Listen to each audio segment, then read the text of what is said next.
In this film, we shall not only prove beyond all reasonable doubt that many of the official NASA images of lunar exploration are fake, but we shall also examine the motives for the biggest lie put before the world. Why did NASA repeatedly fake lunar images and photographs? Why did NASA stage lunar expeditions which did not happen? The answer will surprise you.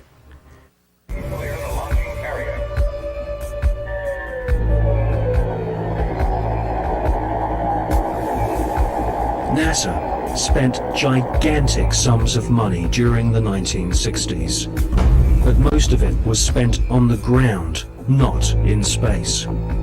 Huge American corporations, many of which were manufacturing hardware for the military, made gigantic profits designing space vehicles and, more importantly, life-sized models of spaceships, and even huge stage sets resembling the lunar surface.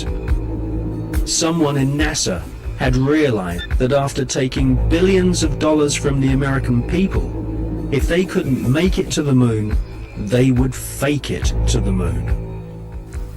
Obviously, if you're going to somewhere that nobody has been before, you need to have a simulator which recreates that environment as closely as you can.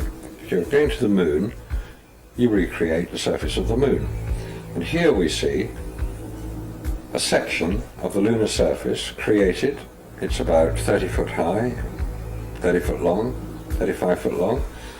Scale is given by the two people standing in front of it. There were plenty of simulation exercises, but the point is, and should be taken into account in virtually everything that is discussed with the Apollo program, 400,000 people may have worked on the program in total, but none of them had a need to know more than his own job required. The people who were making the rockets didn't know what the people who were making the spacesuits were doing, because they had no need to know about that. Their job was to make the best models and the best simulation of the lunar surface that they could. And if we come up to this picture here, we see the three scales on which these models were built. We have here the whole moon as one unit. It stands about 20 foot high. We have here behind it a section of the surface of the moon. You'll notice it's curved. And here we have a more detailed section of the lunar surface. What you're saying is that the images which we are told show a camera pointing out the window of the lunar module as it's coming into land on the moon could well have been filmed previously using these large-scale models. That's right. It could well be that what we are looking at are films of realistic models. We have no means of knowing if they were actually taken on the lunar surface, or whether what we're watching is part of the simulation exercise and the training exercise. And you'll notice here on these models there is a camera track. A camera starting at this end, coming down here, would approach the moon, or appear to approach the moon, and become ever closer towards it. This is a simulation rig that was built. This is the command and service module of the Apollo program. And you'll notice that the window here looks out onto a block here, and there's another one here. They're curved. These are the screens onto which the lunar surface was projected as the craft made a simulated approach towards the lunar surface. Is what we're seeing a mixture of fact and fiction? It is fact, it is fiction. It's mixed together. It's hard to separate them until you examine it closely. If a spacecraft is in deep space, the only possible explanation for a light seen through the window of the spacecraft is the sun. It's the only bright light in space. If it's not the sun, then it has to be some other artificial light, which implies that that particular image is possibly fiction. July 1961. NASA was soon being criticized for the flimsy construction of their hardware. The first orbital capsules did not even have windows in them for the astronauts to look out of. One of the most vocal critics was one of NASA's most respected astronauts, an all-American hero named Virgil Gus Grissom, who almost drowned when recovery helicopters were unable to lift his space capsule from the sea. After a successful journey into space, Gus Grissom almost died through NASA's bad planning. Or was this an early attempt to silence Gus Grissom?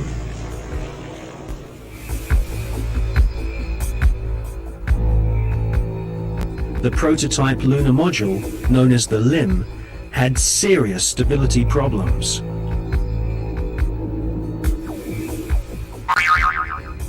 At this stage, there was no guarantee that even if NASA managed to get a spaceship orbiting the moon, they could land safely without killing the crew.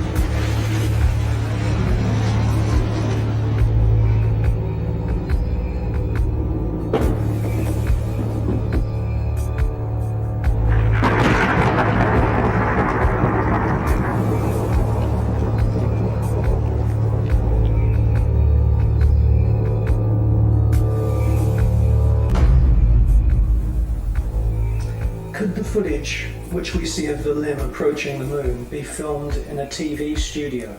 It was filmed in a TV studio. There's absolutely no doubts whatsoever about that.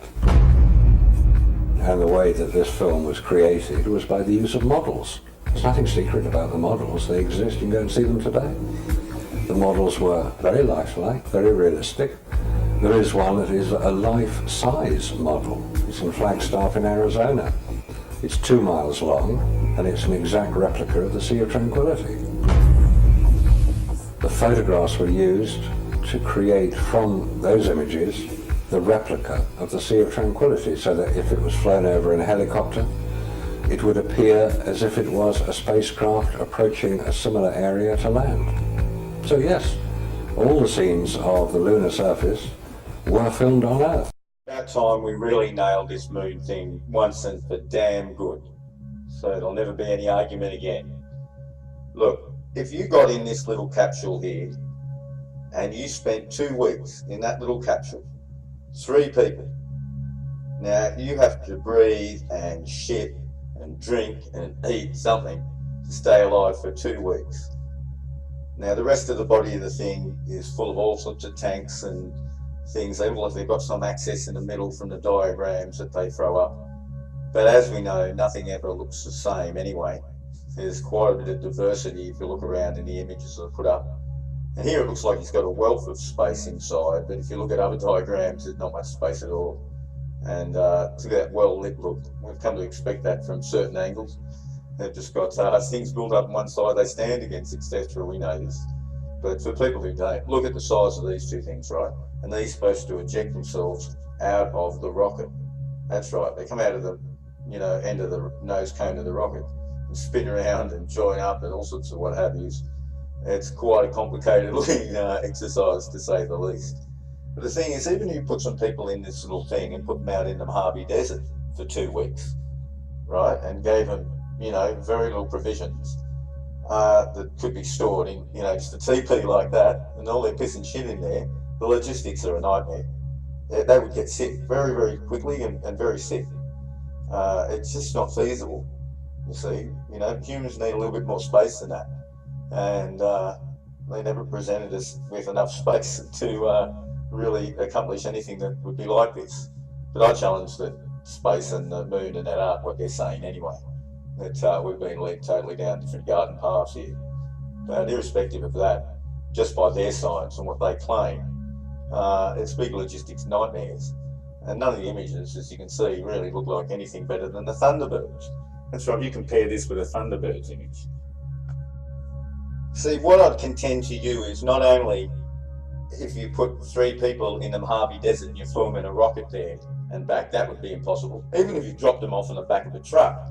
And look, I'll further go, if you had 3 people in your backyard for 2 weeks And they had to survive in that little capsule, and again, all eating and all pooing and all other things, breathing inside the capsule. I tell you what, they'd be roasted in 2 weeks. It'd be blue in there. They'd be dead. Humans need more than that. Put yourself in a tent and just imagine what I'm saying. Plus, you're in this really uncomfortable suit. You see, it just doesn't add up. It's inhumane to think that people could do this. It's just not big enough. Star Trek's what we want, where we can walk around and doors open and all that, right? Now, of course, you wouldn't believe that because, that just seemed too hard again, right? But you'll believe this, even though people are cramped inside a shoebox. And that's the sort of image that NASA puts up. That's a NASA image there of their feet. So there's just not much space in its back section. So they're always in that little front bit. And in the other lunar lander, of course, it's only a small little thing too. So again, with all the suits on, no room to move, and all that time. It's just improbable, implausible, it's just a lie. But people don't accept that because they like the idea of it. It sort of makes them feel proud to be American or Russian, or the wonders of modern technology, this guy used to say to me. I used to say, hey, wait a minute, I'm not sure how wonderful this technology is, and I always smelt a few lies in things, and I was always cautious. But friends of mine, they were just, oh no, and always raving about something they'd read in the press and knew this and knew that. And that's what made me more skeptical, just their blind following of whatever was in the daily news about new achievements. And some of them I didn't think were that good or valid. I was always a bit skeptical, that's all. But this stuff here you can see. Put yourself in a box in your backyard for 2 weeks and you'll see what I mean. It's just impossible. It really is. People just don't think straight on it. For a day, maybe. 2 days, outside chance. By 3 and 4 days, man, we're stinking to high heaven, and by a week, we're dead.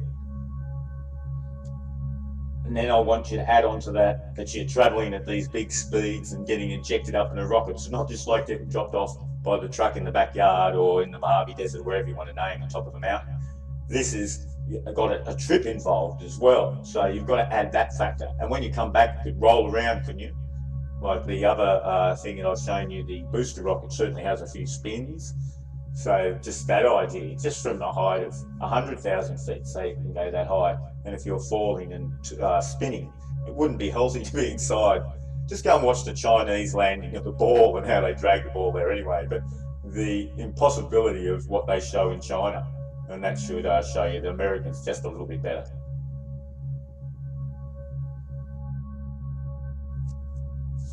And the parachutes are the best Disneyland ever.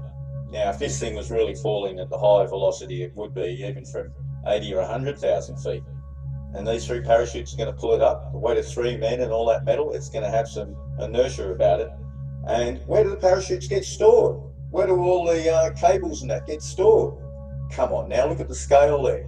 Those parachutes are quite big, and there's 3 men in that little capsule as well, and all their life support systems. You see how impossible all this is? And look at the way they show it hitting the water.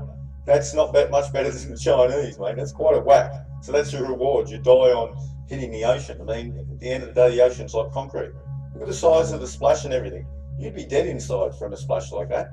That's not slow enough. And then there's all this fake with the rubber rings and all this business, getting them out. And look at that yellow soup on the side of it. What's that? Yeah, that's like it's been in the sea for a couple of weeks or something. That's a weird thing. It's got egg on it. I mean, that's just a little Masonic joke between the brethren, no doubt. They've got these little things they like to do, because this is another little one. Look, men on TV in the box and talking to the president. Now, if that doesn't show you what a fake it was, how inhumane. They've stuffed them in a box for 2 weeks, sent them, they reckon, 500,000 miles. When they come back, they keep them in a box. These people should be locked up. And as if, as soon as that photo shoot's over, they're out the back and down the bar. Look, this is just a joke. And look at the short arms on old Nixon. So that should be tiddlywink, say no more, nudge, nudge. According to NASA, the Saturn V produced a sound level of around 220 decibels during liftoff.